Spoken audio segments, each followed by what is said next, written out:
Hi guys, I'm Claire, and honestly, this video is stressing me out. Some of you are going to disagree with me in this video, as if the bread video went over that well. But I'm prepared to take that on if it means that you hear the truth. Now before we get into it, I don't want you to think that I'm coming at you from my high horse. I mean, I don't even like horses that much, so I guess what I'm trying to say is that no matter how much you feel like I am pointing a finger at you in this video, I am pointing at least as many back at myself. In this video, I'm going to discuss how to cook and prepare fruits and vegetables without a recipe. This is hard for me to discuss without acknowledging that according to the CDC in 2017, only 12.2% of Americans get their daily minimum of fruit, and only 9.3% of us get our daily minimum of vegetables. One of the main reasons for this is that fruit and vegetables can be extremely hard to come by if you live in a food desert, as many of us do. But I'll be discussing food deserts in a future video. In a separate poll of 2,000 Americans conducted by OnePoll on behalf of VeggieTracker.com, it's been alleged that 72% of Americans wish they ate more vegetables than they currently do, and that 67% of us feel actual guilt when we don't eat a vegetable with a meal. But if we're feeling like this, then why aren't we doing something about it? Well, the same poll cited some of the reasons why we don't get enough of the green stuff. Most people said that vegetables are either too expensive to get or that they always rot before they get eaten. Still more people said that vegetables take too much time to prepare or that they just don't know how to cook them properly. We're going to touch on a lot of these issues today, and we're going to discuss what you can do to overcome them. If you're a consumer of the standard American diet, I would be willing to bet that there are several fruits and vegetables that you don't like.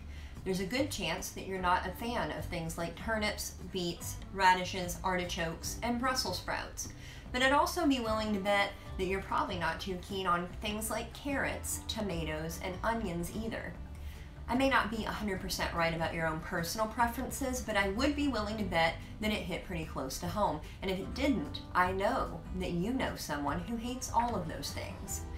Before we get into why we don't like these things, I just want to take a moment and talk about what this poll says America's favorite vegetables are and why that's problematic in its own right. When we're discussing the vegetables that I just listed, which the average American doesn't like, the sources show that we are not unified in our distaste. The agreement rate for the things that we don't like hovers around 20 to 30%. We might even be able to chalk this pattern up to variations in personal preference. Well, tied for the highest approval rate at 91% each are corn and potatoes. And if you're less concerned by that statistic than I am, let me explain where I'm coming from. First of all, there's the fact that so many more people agree that they like corn and potatoes than they agreed that they didn't like some of the other things that we mentioned earlier. While I don't doubt that 91% of Americans love corn and potatoes, I do wonder how much of it is because of natural preference and how much of it's due to opportunity and availability. Corn and potatoes are two things that are readily available all the time. America produces a lot of each of these crops, they travel well across long distances, and they can be stored for long periods of time. They're also a great vehicle for butter and salt, so what's not to love, right? Well, a few things, but we'll talk about those later on. Secondly, from a nutritional standpoint, there's the fact that neither of these things are a vegetable. They're not. I'm so sorry to tell you this, but they are just not. Botanically, yes, potatoes are a vegetable. I will not argue with you on that. What I am telling you is that from a nutritional standpoint, potatoes are always regarded as a starch. They're something akin to bread or pasta. As soon as you eat it, it's turned into sugar in your body, and unless you're eating the skin of the potato, and most of us aren't, then you're not getting very much nutritional benefit from this so-called vegetable. Corn fares even worse, because corn is not even botanically classified as a vegetable. Corn is a grain, like barley, quinoa, oats, and rice. And you would never sit down and eat a bowl of rice or oatmeal and then pat yourself on the back for having eaten a bowl of vegetables, would you? So why do we do it with corn? Now, I'm not saying that you should never eat potatoes or corn, but what I am saying is that they should never count towards your daily vegetable intake. Now that we've talked about what we love and what we hate, let's talk about why. Corn and potatoes along with the third place winner of carrots, are all foods with a moderately high number on the glycemic index, which measures how your body reacts to various food as compared to pure glucose. Depending on how and how much of these foods you eat, your body could be getting the same reaction as if you had just eaten a cookie or 4. We all know that sugar is addictive, but what we don't talk enough about is that there are foods that we eat that we don't perceive as being sweet that still create simple sugars in our bodies. There's also the fact that I mentioned earlier that corn and potatoes are such a staple and they're so easily accessible.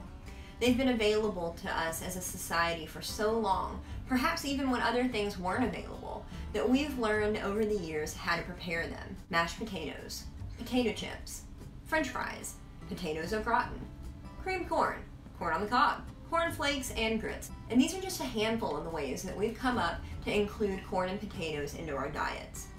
The same can't be said for other vegetables. Just like a distant cousin that you only see at Christmas, even though we know what they are, sometimes vegetables seem unfamiliar to us. We don't always know what to do with them. Corn and potatoes, like I mentioned earlier, are a great vehicle for butter and salt. So we should just put butter and salt on all of the other vegetables, right? I'm not sure who decided that butter and salt went on everything, or when they decided it, but I imagine that it went something like this. Hear ye, hear ye. Henceforth all vegetables shall be cooked in butter and seasoned sparingly with a bit of salt and perhaps a bit of black pepper to taste. There shall be no other method. At least that's what it seems like. Every cooked vegetable that I can think of in the making of this video can get cooked that way, and it often does. Green beans, broccoli, cabbage, carrots, cauliflower, and yes, corn and potatoes all get prepared this way. And I know it might sound crazy, but I think that the butter and the salt might be part of the problem. Let me explain. When was the last time that you ate a raw, uncooked, unseasoned green bean? If you've ever eaten one raw, can you tell me what it tastes like? A fresh one, not from a can, and certainly not a frozen one. What about broccoli or carrots? I know we have them on party platters all the time, but can you actually describe the taste to me? Maybe you can, but what about a harder one? What does fresh cabbage taste like? Or radishes? Or arugula? If you don't know these flavors well enough to describe them to someone who's never had them, you certainly aren't alone. The problem is that when you don't know what something tastes like, you can't possibly be expected to cook it well, especially without a recipe. How do you know if you even like what you're cooking? Are you seasoning it in such a way that it makes the flavor better? Or are you seasoning it so that you can cover up the flavor? That's a really important distinction to make, in my opinion. And speaking of seasonings, do you know what your favorite herbs and spices taste like? Of course you know when you use them in something how they're going to taste and how they're going to impact the flavor, but what do they taste like on their own? What does rosemary taste like? What about parsley? It's high in vitamin C and it's not just a garnish. Have you ever had them fresh? Or just dried? What does paprika taste like?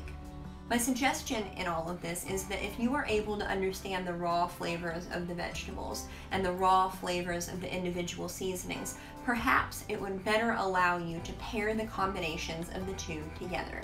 It's as simple as A plus B equals C.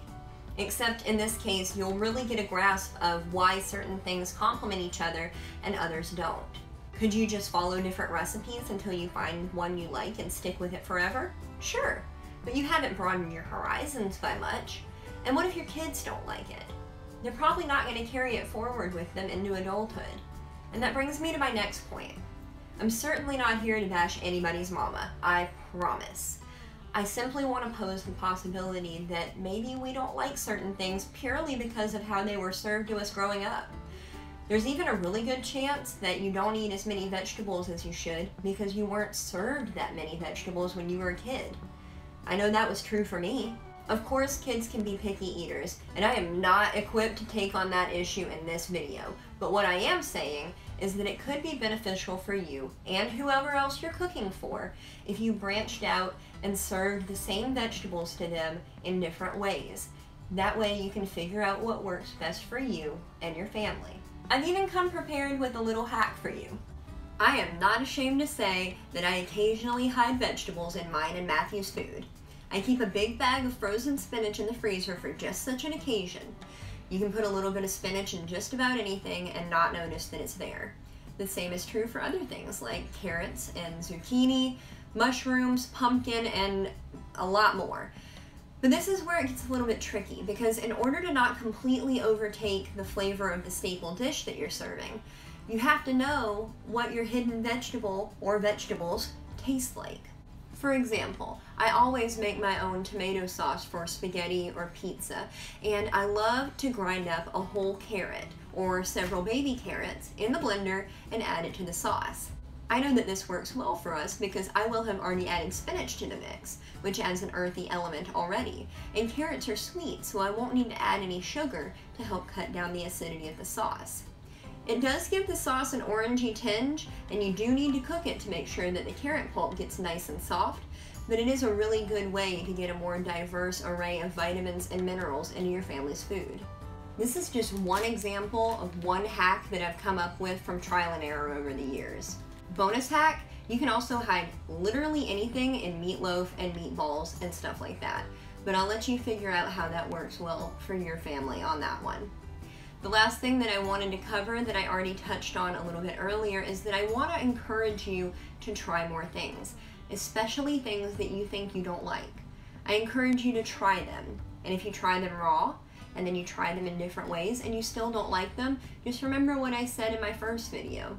You don't have to like it to eat it. You just have to hope that it gets better next time. The more things you learn to like, the more things you have to choose from in order to better serve your body. And it makes it easier to make better food choices. The reality is that if you're watching this video, you probably aren't getting enough fruits and vegetables in your diet. I know I'm not, but I'm working on it, and I really hope that you'll work on it with me. I wanted to end this video by showing you what the daily minimum vegetable intake looks like for an adult. According to the CDC's website, the actual requirements depend on an individual's age and sex, so I chose a generalization for this video. It's a little bit staggering if you're looking at a third of the carrots you would need to get your minimum requirement, or a third of the radishes you would need, or like half of the tomato you would need. But it's a little more appetizing if you look at it in the context of something like a salad. So this is about half of the lettuce that you would need a day. These are mixed greens, so they have a lot of varying nutritional value. So I can add to that my radishes, and I can add to that my carrots, and I can add my tomato. I can top it off with 2 boiled eggs. And I might even opt into some extra complex carbohydrates just to make sure that I stay full longer and that I get enough fiber in my diet.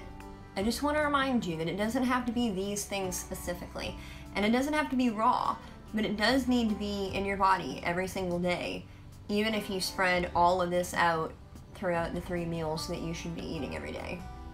In the next video, we're going to talk about making cheese and other dairy products.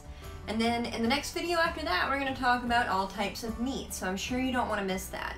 Make sure that you've subscribed to this channel and turned on your notifications so that you'll find out the next time a new video comes out. Also, if you would please press that like button. Not only would I appreciate it, but it really helps YouTube to know that this is good and interesting content, and then they will show it to more people. As always, I want to thank you so much for watching, and I will see you around. Bye.